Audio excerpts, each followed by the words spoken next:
Grief is not merely an emotion, but a condition that overtakes the senses, bending reality into strange and sometimes cruel shapes. It alters how light filters through a room, how voices sound, how long a moment lingers, how fast a day escapes. In the beginning, it can feel like being submerged underwater. Everything is muffled, disjointed, suspended in a thick silence. The brain, overwhelmed by loss, begins to misinterpret the ordinary as ominous. A glance feels like judgment. A quiet moment feels like abandonment. Grief disrupts the mind's natural equilibrium, flooding it with stress hormones that disfigure thought patterns and emotional reactions. What once seemed clear becomes blurred. You might second-guess someone's tone, misread their words, or assume malice where there is none. Familiar places take on an eerie stillness, and even your own reflection might feel unfamiliar. The ability to trust others' intentions, or even your own instincts, begins to unravel. The hippocampus, responsible for memory and orientation, may shrink under prolonged grief, distorting how the past is recalled. Meanwhile, the amygdala fires more intensely, registering threat in the most benign expressions. This biochemical shift leads to disproportionate emotional reactions, crying over a misplaced item, feeling enraged by silence, retreating from gestures that once brought comfort. Grief does not respect logic. It rearranges the order of what matters and what doesn't. A person grieving might obsess over trivial details, like the last words exchanged or the arrangement of items left behind, while ignoring the most pressing needs around them. It isn't because they are irrational, but because the internal compass has been spun off its axis. Perception is no longer a shared reality, but a fragmented mirror reflecting fears, regrets, and longings. The world doesn't just look different, it feels like a stage, where everyone else knows the script and you are trapped in a scene written in a foreign language. Even taste and smell may change. Food loses flavor. Music becomes unbearable or overwhelmingly beautiful. Some sounds cut like glass. Others soothe like a lullaby from a forgotten place. The body itself feels foreign. Some people float outside themselves. Others feel trapped in flesh that aches with memory. In this altered state, perception becomes less about facts and more about interpretation. How something feels outweighs what something is. A well-meaning comment might sound like an attack. A gentle suggestion might register as betrayal. Grief also narrows vision, literally and figuratively.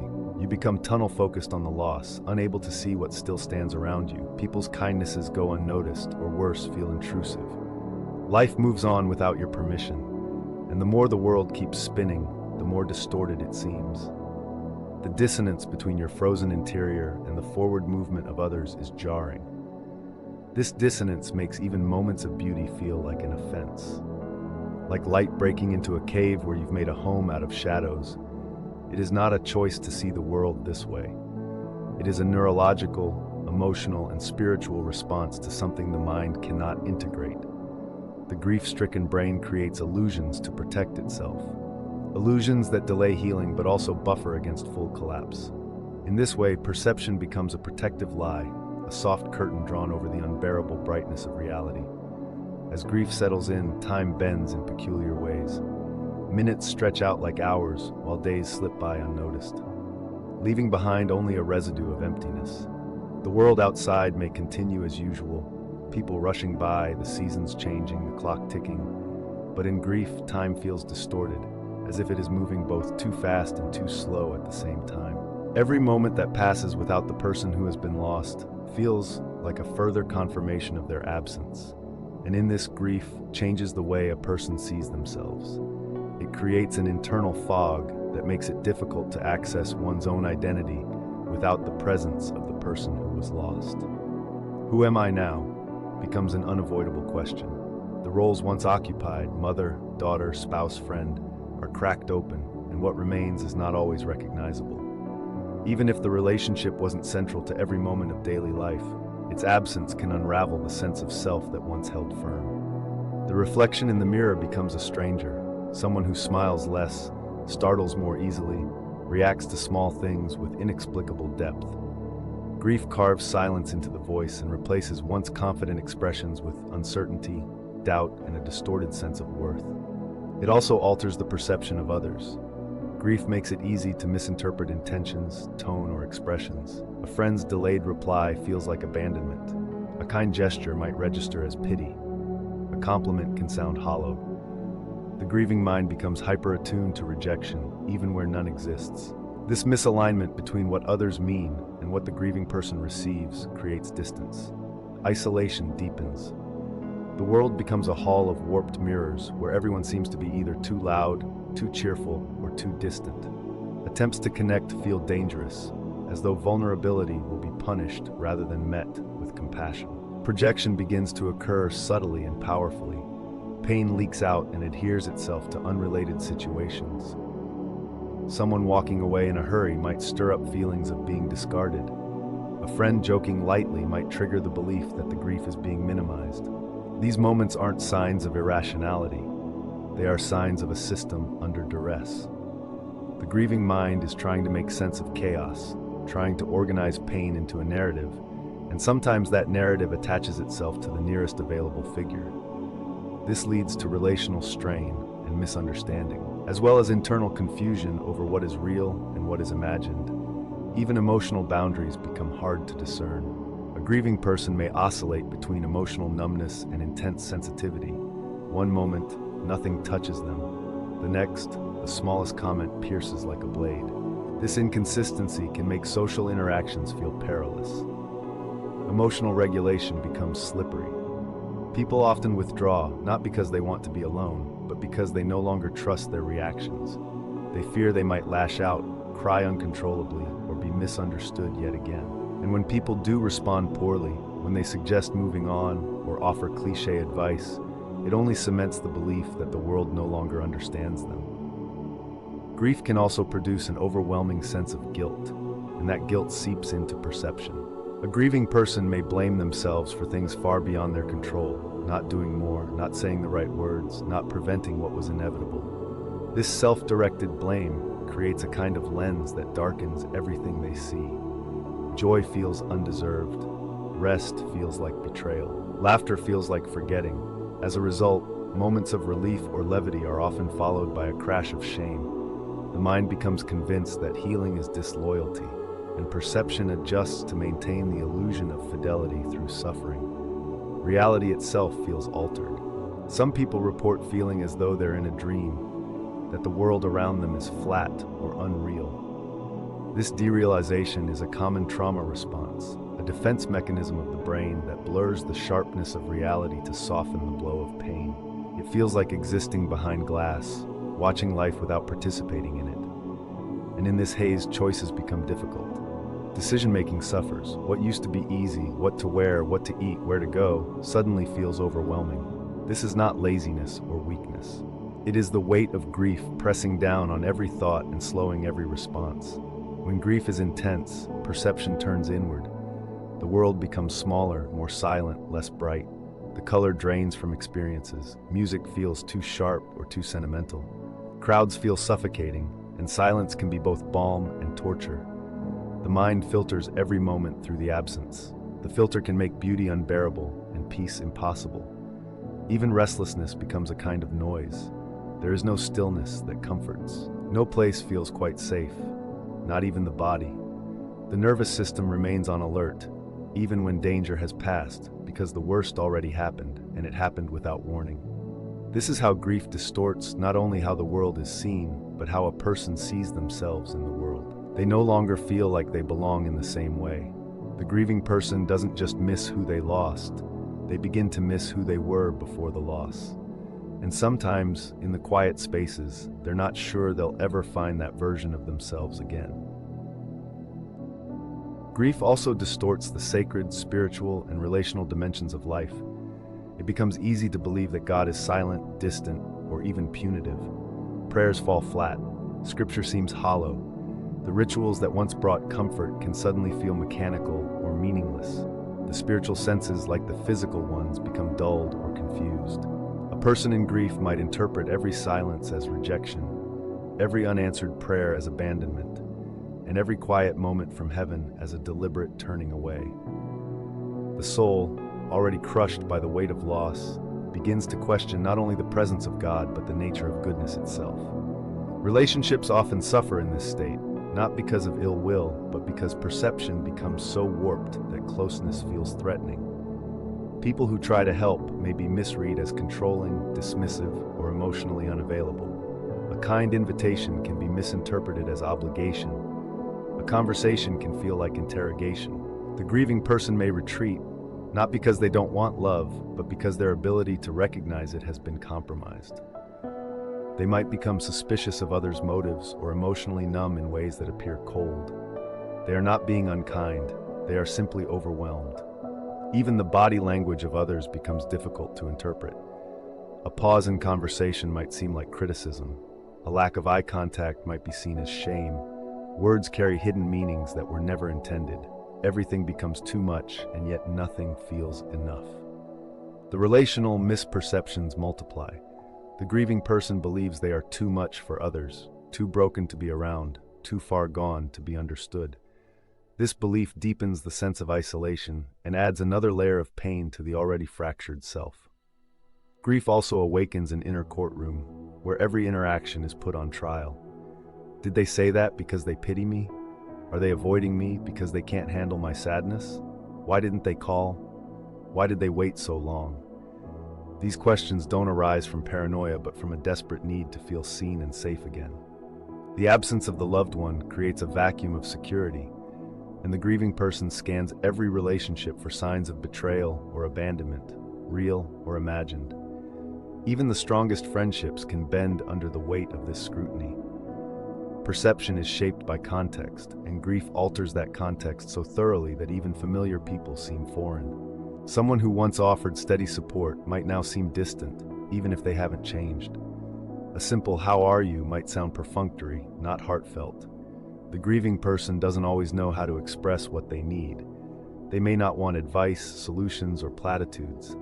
They want presence, not performance. But when presence is awkward or inconsistent, it can feel like another wound.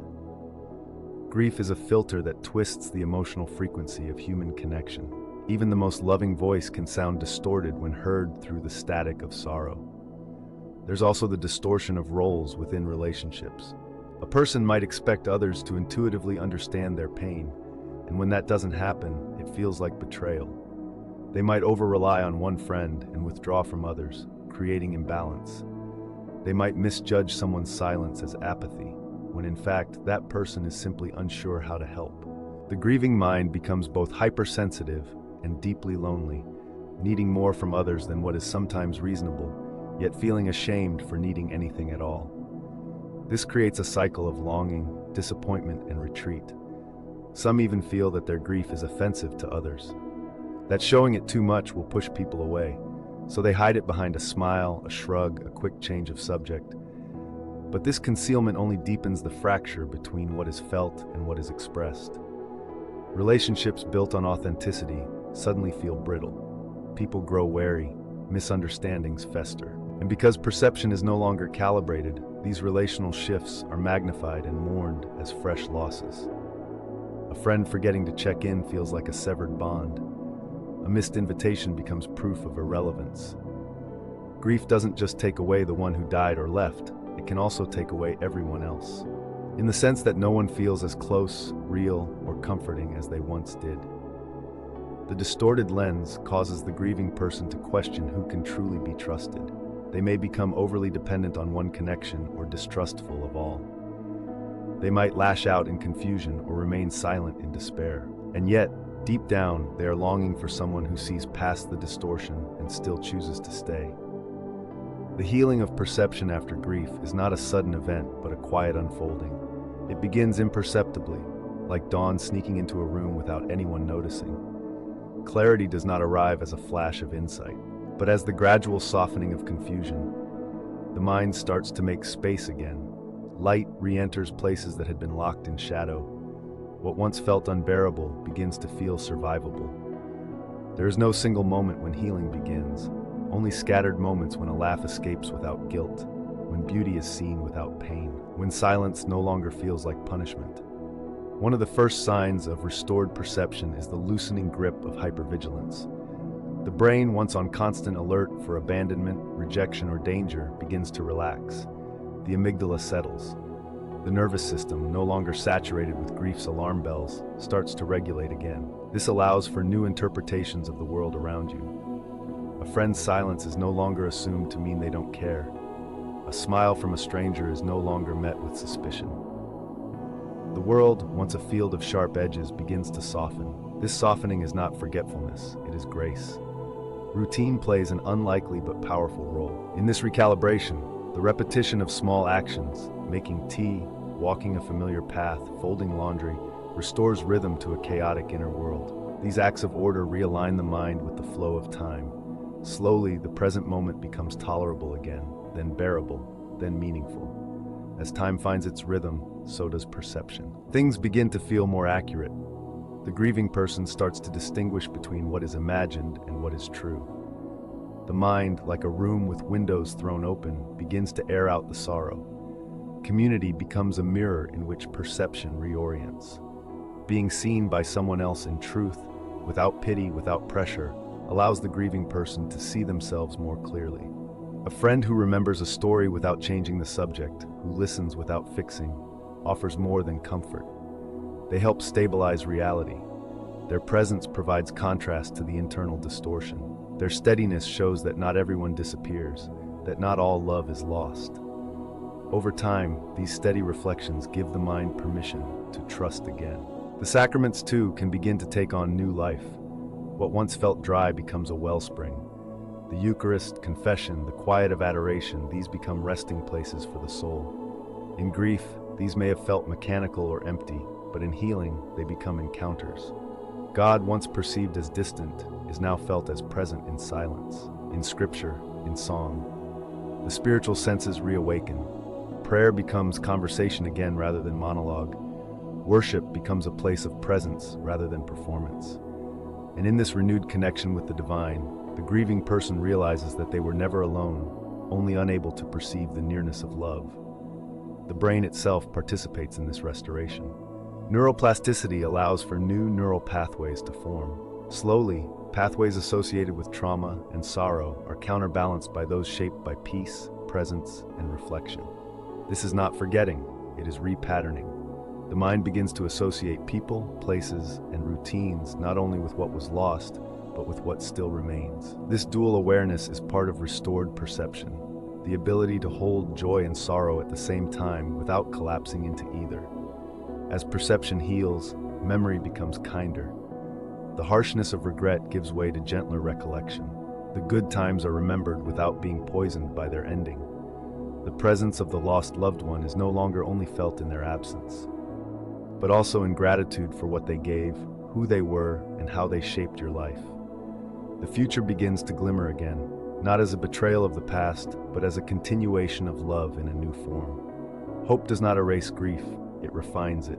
Healing perception means the world becomes visible again in its complexity. People are seen as human, not as threats or saviors. Emotions are felt in proportion. Laughter doesn't feel like treason. Tears don't signal collapse. There's room inside the heart for contradiction, joy and loss, presence and absence, longing and peace. The distortion gives way to clarity, and in that clarity, the person grieving sees not only what was lost, but who they have become through the loss. A person remade, reshaped, but not ruined. The final miracle of perception restored is the return of beauty, not just in the world, but in the self. The grieving person begins to see themselves not as broken, but as someone who has carried something sacred through the fire. They begin to trust their own instincts again, to hear their own voice as something worth listening to.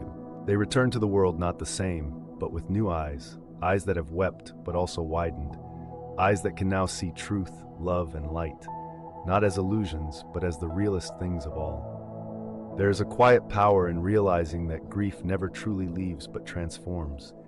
It softens at the edges, becomes part of the landscape, no longer obstructing the view, but shaping how the light moves through it. The distortion that once consumed every perception begins to give way to nuance. Instead of seeing the world through a single color, the mind gradually begins to see depth again, shadows and highlights, layers and contrast. This shift is not a return to how things were, but an awakening to how things are, with the added wisdom that grief alone can teach. The healing of perception doesn't mean seeing everything as beautiful. It means recognizing what is true. That not every silence is abandonment. That not every misstep is a failure. That grief speaks in many tongues, not all of them trustworthy. The mind learns to question the narrative it formed in sorrow. It begins to challenge the thoughts that once passed as fact. Maybe they didn't mean to forget. Maybe they're grieving too. Maybe I'm not as alone as I felt. These may be small internal shifts, but they recalibrate the soul's compass. Moments of clarity often arrive unexpectedly. A song that once caused pain suddenly evokes a smile. A place that felt haunted now feels like home again. A familiar scent brings not just longing but gratitude. These moments are not forced. They arrive gently, carried on the breeze of healing. And with them comes the recognition that perception is flexible, that the heart can relearn how to see. The world becomes less threatening, less alien.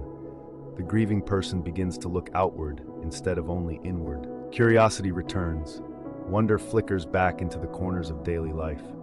Connection, too, becomes possible again. Not as a distraction from grief, but as an expression of life moving forward. Relationships deepen as perception clears.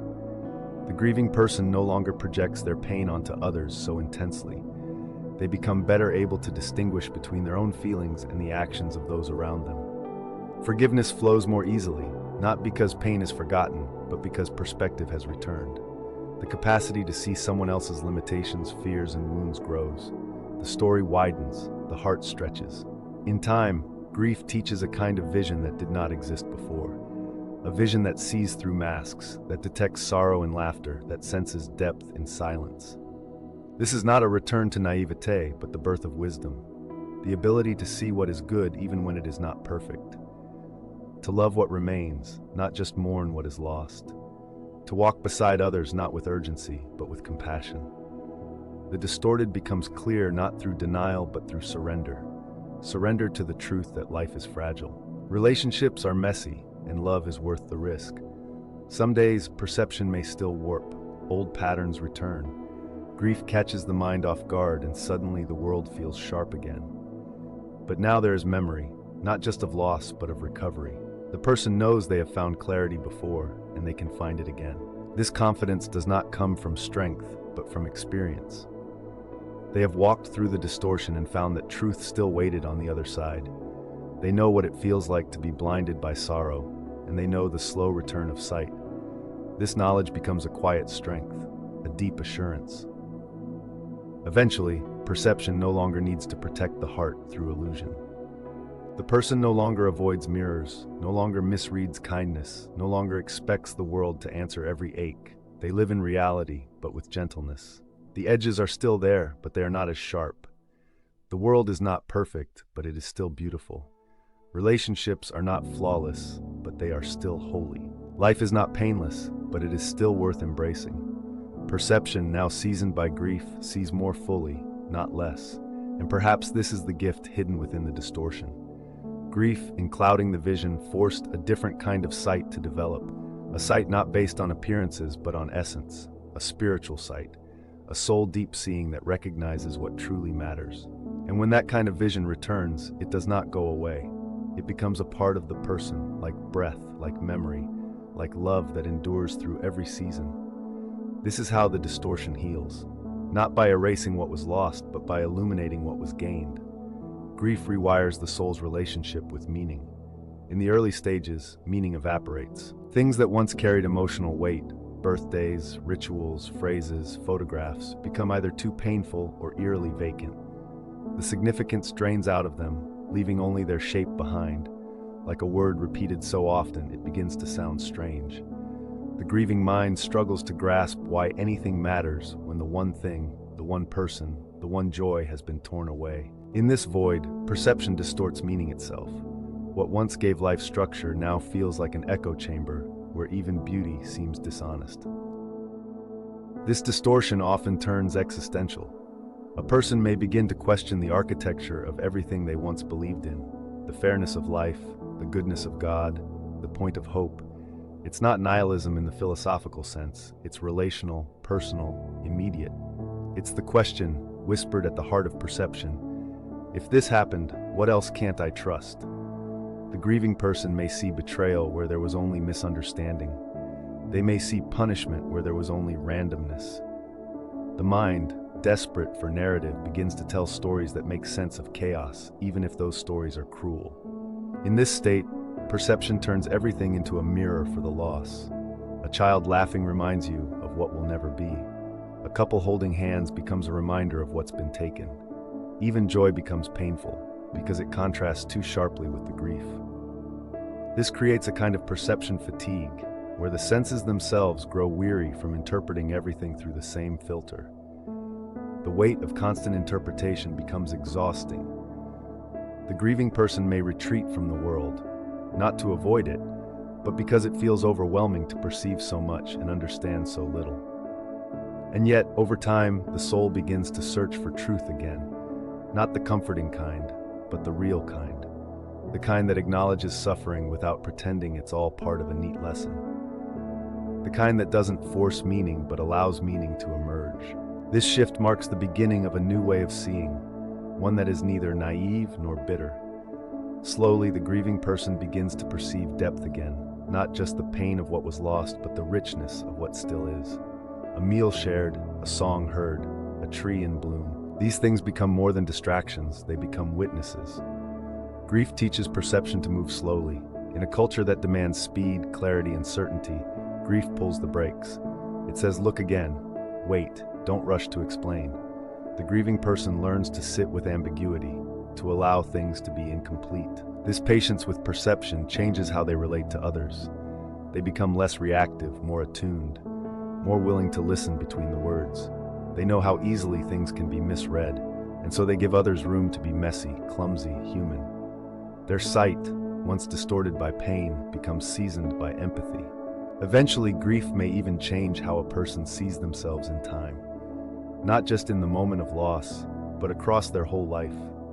They look back and notice how they've been carried, how strength appeared where they thought they'd break, how the relationships that survived their distortion have become sources of astonishing grace. And they begin to see the future not with certainty, but with courage. Their perception no longer demands guarantees. It seeks presence, it seeks truth, it seeks love, even if it must live beside sorrow. This restored perception does not erase grief, it integrates it. The loss becomes part of how the person sees, but not all they see. They recognize beauty not in spite of grief, but through it. The world, which once felt like a hostile stranger, now feels like a fragile friend, wounded, imperfect, but still full of possibility. They no longer need every moment to explain itself. They simply receive it. And in that reception, they find a new form of clarity, not sharp-edged, but luminous, not certain, but faithful, not flawless, but full. To see the world after grief is to see with eyes that have been washed in tears. Everything is changed, but everything is also somehow more honest. The distortion taught reverence, it taught humility, it taught the necessity of pausing before assuming, judging, or concluding. And it taught that perception is not just a mental function, it is an act of the heart. When the heart heals, the eyes begin to see differently. Not just what is present, but what is sacred in what is present. That is the quiet, powerful, final shift. Not a return to how things were, but a recognition of what they have become. There are moments when the distortion feels as if it never left, as if one blink could bring it all rushing back. A smell, a song, a season. Suddenly you are not here, but then back inside the ache. This is not regression, it is remembrance. Grief leaves residue in the mind, traces that do not disappear but quiet down. And when they stir, perception flickers. You might misread someone's silence again, feel too exposed by a tender moment, recoil from a kindness that feels undeserved. These are echoes, not reversions. You have grown, but growth does not remove the imprint of loss. It only teaches you how to carry it. Perception in grief does not follow a straight line. It loops, sways, unravels, then reweaves itself. You may wake one morning with sharpness and clarity, and by afternoon find yourself doubting everything again. The mind, once trained by grief to brace for disappointment, sometimes reverts to old scripts. It prepares for absence before presence even leaves. It hesitates to believe in good news. It squints at joy. This caution is not weakness, it is a scarred wisdom that needs time.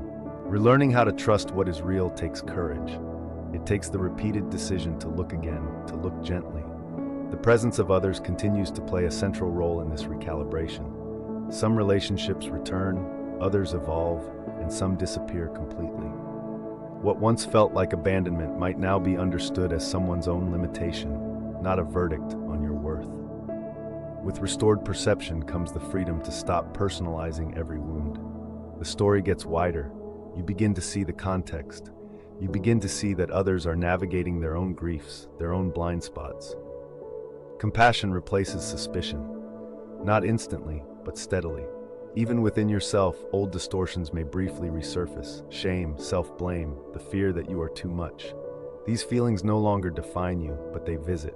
You recognize them more quickly now. You know not to give them your whole day. You start to separate truth from fear. You remind yourself that healing is not invalidated by momentary pain. The lens does not break, it momentarily fogs, and you've learned how to wait for it to clear without despairing. This hard-earned clarity does something rare. It softens you, not into fragility, but into depth. You become someone who can hold more complexity, more contradiction, more presence. The distortions once caused you to misread life's signals. Now you can sit with them and decipher them. You know what it means to be misunderstood and choose not to pass that on. You've tasted isolation and learned how much it matters to be seen, so you begin to see others more fully. Not just what they show, but what they hide. Your vision, once clouded, is now seasoned with mercy. And perhaps most mysteriously, perception begins to detect traces of the person you lost. Not in ghosts or shadows, but in meaning, in memory, in spirit. You see them in the way you love, in the way you endure, in the way you notice what others overlook. Their influence becomes part of how you see the world. Not an intrusion, but a companion. Not a distortion, but a lens of gratitude.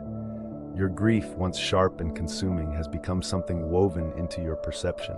Not a fog, but a filter that allows light to come through more meaningfully.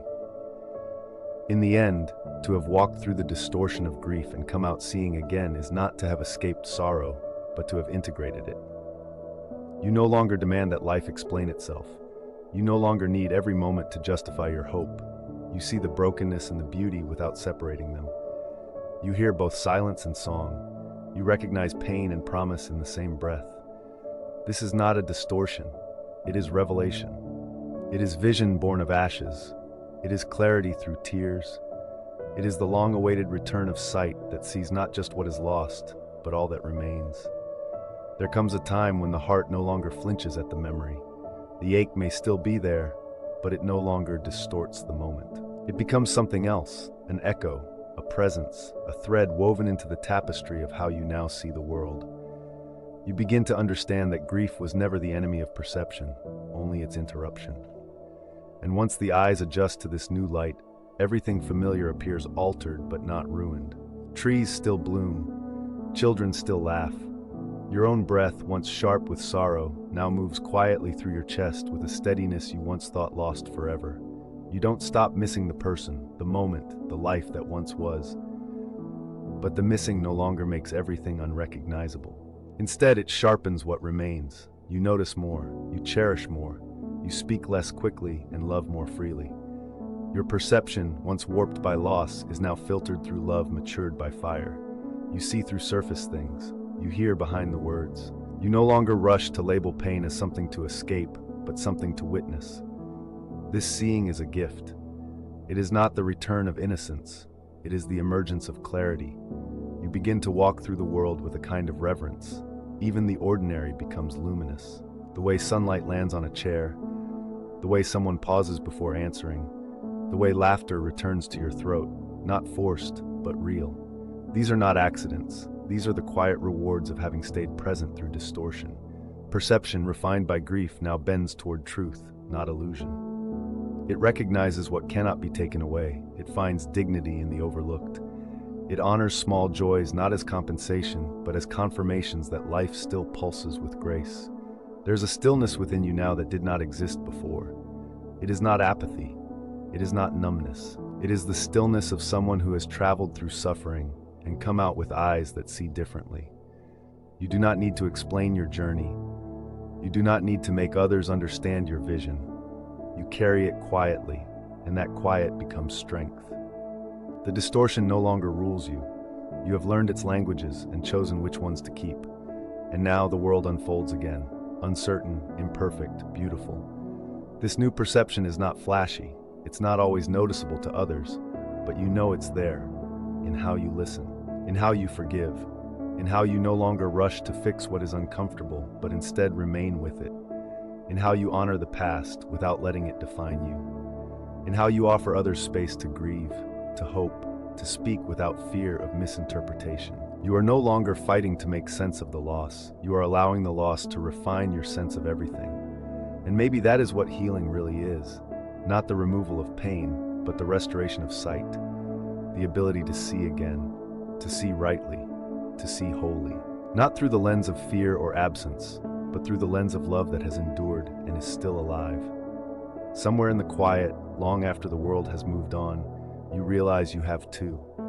Not in a way that leaves behind what mattered, but in a way that includes it. You are not the same, and you no longer wish to be. Grief did not just distort how you saw the world, it revealed what you had not yet learned to see. The tenderness in an old friend's silence, the holiness of an ordinary day, the unspoken strength in simply staying alive. These things now shimmer with meaning where once there was only blur. The distortion is gone, but the depth remains. You no longer need to chase after clarity. It finds you. It meets you in unexpected places, in the pause before words, in the glance that lingers, in the sudden welling of tears at a kindness offered without reason. You see with new eyes, but also with an old heart, one softened, stretched, and baptized by sorrow. There is no return to the person you were before, but you do not mourn that loss.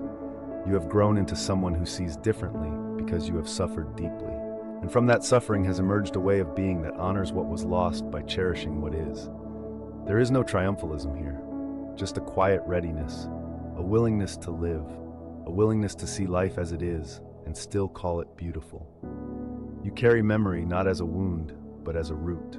You carry pain not as a burden, but as a lens that lets the light in. You are not less whole for having broken. You are more human for having allowed yourself to shatter and be reshaped.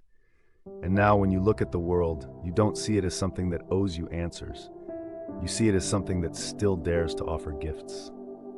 This is what remains when the distortion clears. A life touched by grief but not defined by it. A heart that can hold sorrow and wonder without choosing between them. A perception that has learned to be honest, tender, and brave. You see the world now not as it once was, nor as you wish it would be, but as it is, and you choose to meet it with open eyes. And that is how you know your vision has healed, not perfectly, not permanently, but enough to walk forward, enough to love again, enough to see.